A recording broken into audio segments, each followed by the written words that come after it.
राधे राधे भक्तों, जय श्री कृष्ण, जय श्री राधे। जय माँ वैभव लक्ष्मी की।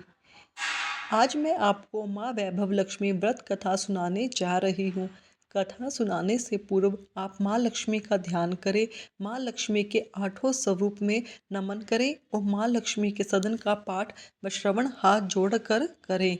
जो लाल कमल में रहती है, जो अपूर्व कांति वाली है, जो असहनीय चीज वाली है, जो पूर्ण रूप से लाल है, जिसने रक्त रूप वस्त्र धारण किए हुए हैं, जो भगवान विष्णु को अति प्रिय है, जो लक्ष्मी मन को आनंद प्रदान करती है, जो समुद्र मंथन से प्रकट हुई है और जो भगवान विष्णु की पत्नी जो कमल से है, और अति शीघ्र लक्ष्मी देवी आप मेरी रक्षा करें। अब माँ को नमन करते हुए पूर्ण भक्ति भावना से श्रद्धा पूर्वक कथा का श्रवण करें। माँ लक्ष्मी की कथा। एक बड़ा शहर था। इस शहर में ना जाने कितने लोग रहते थे। देश के कोने कोने से रोजगार की तलाश में आए लोग सब एक शहर में रहते थे। उनके पास कुछ तो नहीं था। उनकी एकमात्र इच्छा यही रहती है कि उनको किसी तरह से 2 समय की रोटी मिल जाए, मजदूरी करके अपने बच्चों का पेट पाल ले, बस प्रभु के गुण गाएं। वैसे तो देखा जाए तो मानव की इच्छाओं की कोई सीमा नहीं होती। शुरू में वह यही सोचता है कि उसे 2 वक्त की रोटी मिल जाए, प्रभु की यही सबसे बड़ी कृपा होगी। इसी के लिए मंदिरों में जाते हैं, तीर्थ यात्रा करते हैं, कथा सुनते हैं, और जब उन्हें 2 वक्त की रोटी मिलने लगती है तो उनके मन में कुछ और विचार उठने लगते हैं। वैसे उनकी आय बढ़ने लगी। उनके पास धन रहने के लिए बढ़िया मकान, पहनने के लिए अच्छे कपड़े, सवारी के लिए कार हो या स्कूटी हो।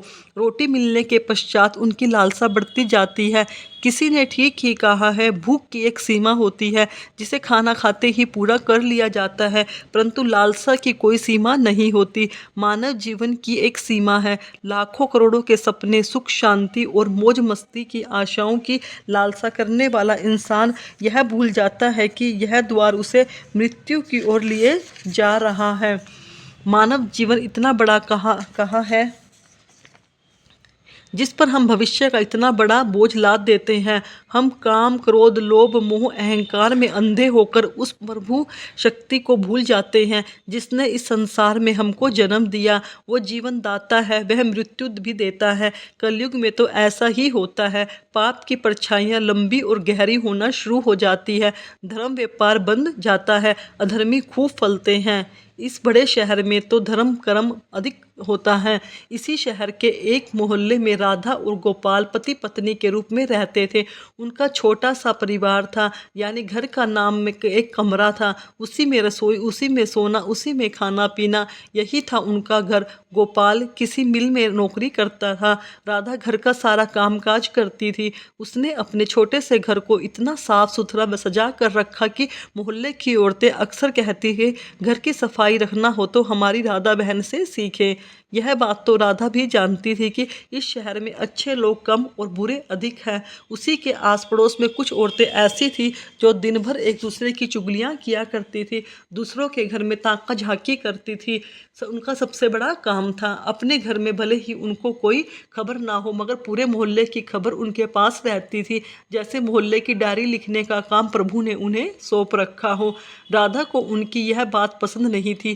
पहले तो घर के कामकाज से समय नहीं मिलता था, दूसरा पति की सेवा करना उसका धर्म था।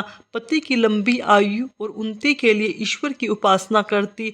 हर मंगलवार को महावीर जी का व्रत अपने पति की लंबी आयु के लिए रखती। मोहल्ले की चुगलखोर औरतों को राधा की आदतें अच्छी नहीं थी लगती थी।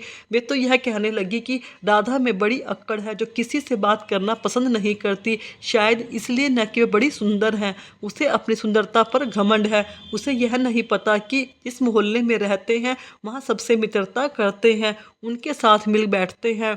यह वही कि किसी के पास दुख सुख बांटने नहीं जाएगी तो कल उसके पास कौन आएगा। इन सब की बड़ी बहन राम भजनी थी, जो पूरे मोहल्ले को अपनी उंगलियों पर नचाती थी। बहन राम भजनी ने अपनी एक कीर्तन मंडली बना रखी थी।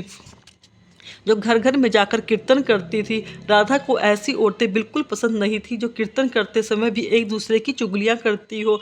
यही कारण है कि राधा कई बार उनको टोकते हुए कह दिया करती थी, देखो बहन राम भजनी, वैसे तो आपका नाम है भजनी, मैं आपका हाथ जोड़कर प्रार्थना करती हूँ कि पूजा एवं कीर्तन करते समय किसी की चुगली मत किया करो। किसी की चुगली करने से अच्छा तो आप प्रभु के में अपना समय व्यतीत करो, इससे आपका जीवन भी सफल होगा, व बुराई से भी बच जाओगे। राधा की इतनी बात सुनते ही राम भजनी को क्रोध आ गया। क्रोध के मारे उसके चेहरे का रंग लाल हो गया। वह कड़क कर बोली, ओ कल की छोकरी, क्या तुम मुझे बताएगी मुझे क्या करना है? अभी शहर से आए 2 साल हुए हैं, गाँव का गोबर अभी हाथों से उतरा नहीं, हम शहर वालों को अक्ल सिखाती हैं। गंवार कही कि देखो बहन, मैं गंवार हूँ या कुछ और, मैं प्रभु भक्ति में पूरा विश्वास रखती हूँ। मैं यही अच्छा तरीके से जानती हूँ कि भक्ति में शक्ति होती है। भक्ति ढोलकियाँ चिमटे बजाने से नहीं बल्कि सत्य के पथ पर चलने से होती है। ईश्वर का यही सिद्धांत है, यही शिक्षा है कि किसी का बुरा मत करो। मैं तो हर जीवात्मा में रहता हूँ, तुम मेरी तलाश में क्यों भटक रहे हो? यदि तुम सत्य और विश्वास का सहारा लेकर अपनी आत्मा में मुझे तलाशोगे तो मैं तुम्हें अवश्य मिलूंगा। इस बात को सुनकर वह राम भजनी उसके सभी साथी मिलकर राधा का मजाक उड़ाने लगे। राधा जानती थी कि ये लोग पाप करने वाले हैं, इनकी पूजा तो केवल ढोंग है, दिखावा है, इनके मन काले हैं, खोटे हैं, इनसे अधिक बोलने का कोई लाभ नहीं। इनकी कीर्तन मंडली खूब धन कमा लेती है, ईश्वर के नाम पर व्यापार, दुर्गा के नाम पर लूट, छी घिन होती है। राधा को इन लोगों से, इन सब के, उसने अपने घर में पूजा पाठ शुरू करना आरंभ कर दिया। उन लोगों से दूर रहने लगी। उधर गोपाल बुरी संगत में पड़कर शराब पीने लगा, जुआ खेलने लगा। गांव से आया सीधा साधा गोपाल शहर के साथियों के साथ ऐसा फंसा कि उसी बुरी आदतें लग गई। शुरू में उसने अपने आप को बचाने का बहुत प्रयास किया, लेकिन जब चारों ओर आग लगी हो वह कब तक बच सकता था? एक मजदूर का वेतन कितना होता है? सारा महीना मेहनत करने पर उसे जो कुछ मिलता उससे 2 समय की रोटी मुश्किल से चल पाती थी। मकान का किराया, दुकानदारी, कपड़े लत्ते, यह सब कुछ उस वेतन से तो चलता था, लेकिन जब इस वेतन में से शराब पी जाए, चरस गांजा पिया जाए, जुआ खेला जाए तो घर कैसे चलेगा? राधा बेचारी बहुत दुखी हो गई, अंदर ही अंदर घुलने लगी। पति को मना करती तो उल्टी उसे मार पड़ती, गालियाँ सुनने को मिलती। घर में आकर वह इतना हल्ला करता कि लोग उसका मजाक उड़ाने का मौका मिलता। वह अंदर ही अंदर टूटने लगी, हर समय उदास रहने लगी। अपने मन की आग को शांत करने के लिए आंसू बहाती रही। इस परदेश में इसका कौन है, उसे सहारा कौन देगा?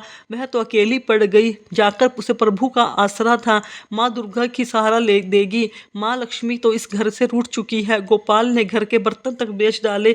इतने बड़े संकट में भी उसे प्रभु पर विश्वास नहीं छोड़ा, माँ दुर्गा की उपासना नहीं छोड़ी। उसे पूर्ण विश्वास था एक दिन माँ उसके सारे संकट दूर हरेगी। एक दिन जब घर में खाने को कुछ नहीं बचा, वह 2 दिन से भूखी थी। जिस दुकान के खाने पीने का सामान उधार मिलता था, उसने इसलिए उधार देने से मना कर दिया क्योंकि उसके पिछले रुपये नहीं दिए गए थे। इस युग में तो जिसके पास लक्ष्मी नहीं वह भूखा मर जाएगा। राधा माँ लक्ष्मी के चित्र के आगे हाथ जोड़कर बैठी रो रही थी।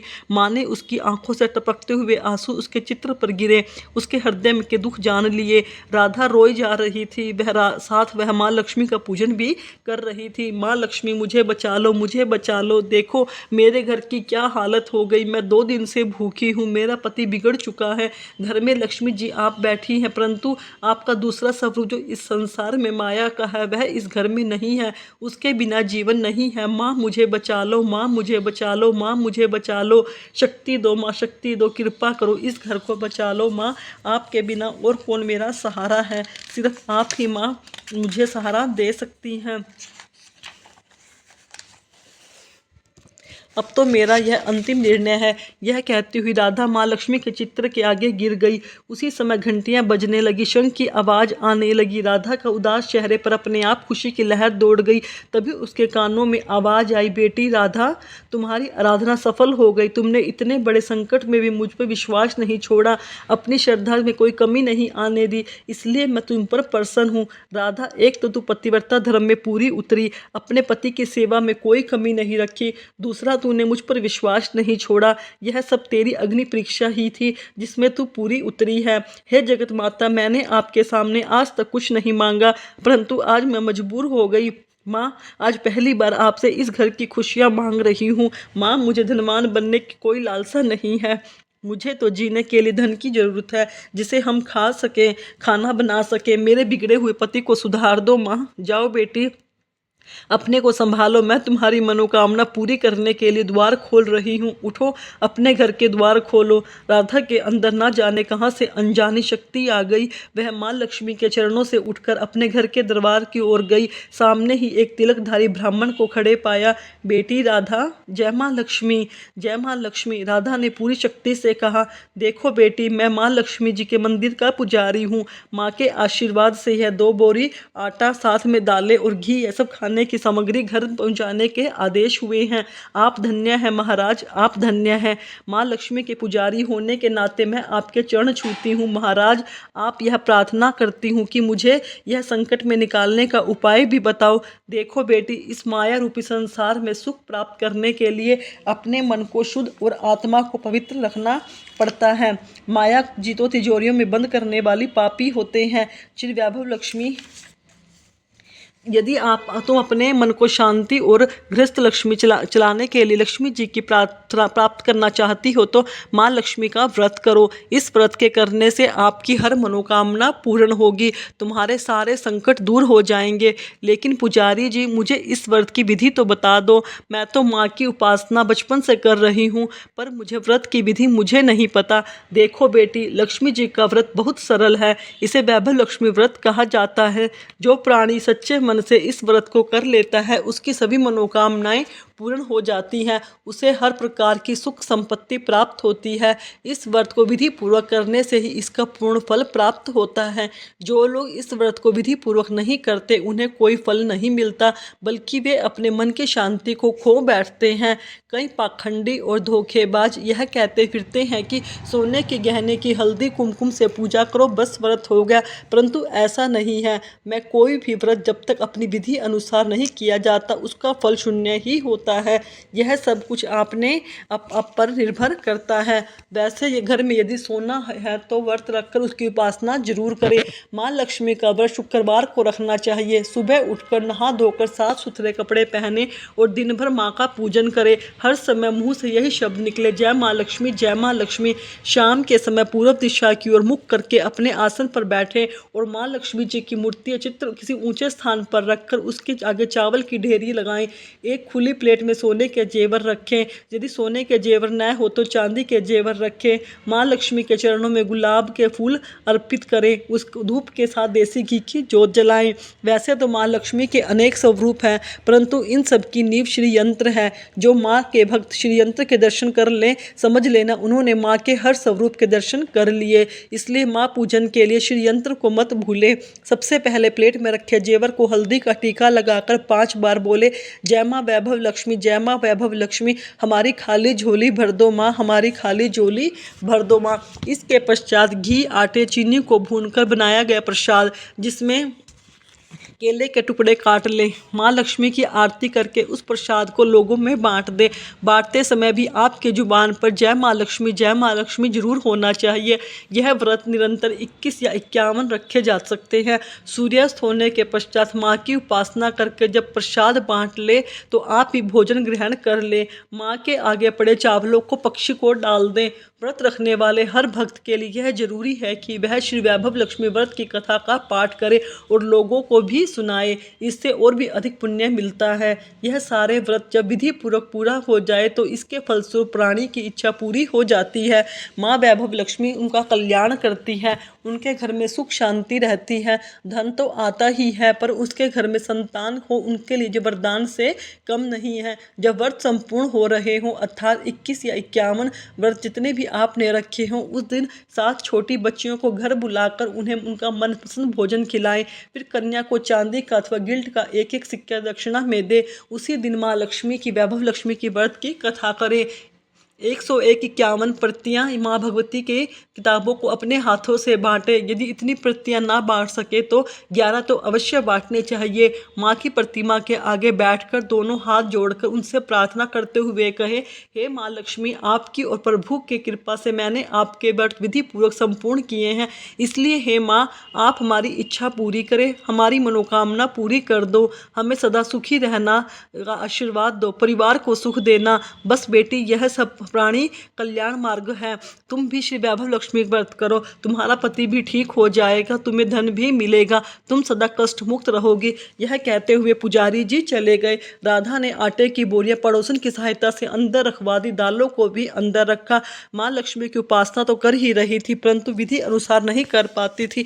आज माँ लक्ष्मी उसकी हालत जो देखकर जो उसकी सहायता की है वह उसे कैसे भूल सकती थी। उसे ध्यान आया कि कल ही शुक्रवार है, मैं कल ही माँ लक्ष्मी के 21 व्रत प्रारंभ करूंगी। दूसरे ही दिन राधा ने शुक्रवार की व्रत कथा आरंभ कर दी, साथ ही माँ लक्ष्मी का व्रत रखा। सारा दिन माँ की आरती करती रही, सारा दिन मुख से जय माँ लक्ष्मी करती रही। फिर उसे रात्रि के समय में श्री वैभव लक्ष्मी व्रत कथा का पाठ करके घर आए, पति के चरण छूकर उसे प्रसाद खिलाया तो उसके पति ने उसे प्यार से सीने से लगाकर, तुम मेरी राधा हो, तुम तो सचमुच देवी ही लग रही हो। मैं ही पापी था जो आज तक देवता न बनकर राक्षस बना रहा, लेकिन आज मेरी आंखें खुल गई हैं, मुझे अपनी भूल का एहसास हो रहा है और मैं आज भी लक्ष्मी के चरणों में बैठकर प्रतिज्ञा करता हूँ कि मैं कभी शराब नहीं पीऊँगा, ना ही कभी जुआ खेलूँगा, ना ही गंदे और बुरे लोगों की संगत में बैठूँगा।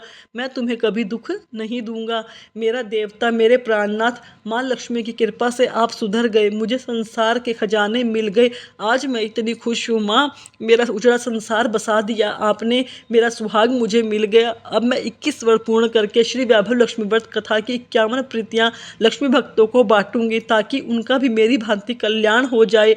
गोपाल ने अपनी पत्नी का हाथ पकड़ उसके चूमते हुए कहा, देखो राधा, जिस माँ लक्ष्मी ने मुझे पाप के संसार से निकाल दिया है, मैं उनके 21 व्रत रखूंगा, सदा घर में उनकी पूजा करता रहूंगा।